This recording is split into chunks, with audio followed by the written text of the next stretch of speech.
பல மருத்துவ குணங்கள் உள்ள சுவை அப்படின்னு பார்த்தா அது கசப்பு சுவையும் தோற்பு சுவையும் தான். கசப்புனோடனே நமக்கு ஞாபகம் வர்றது பாகக்காய்.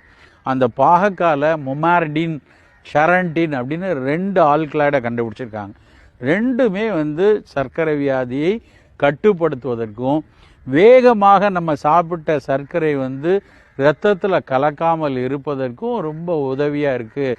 சாதாரணமாக பாவக்காவை நம்ம பொரியலாக சாப்பிட்லாம், குழம்பு காயில் போட்டு சாப்பிட்லாம், அதை பாவக்காய் ஜூஸ் கூட எடுத்து சாப்பிட்லாம். அப்படி எடுத்தோன்னா தினம் சர்க்கரை சேர்கிற விஷயம் குறையும்.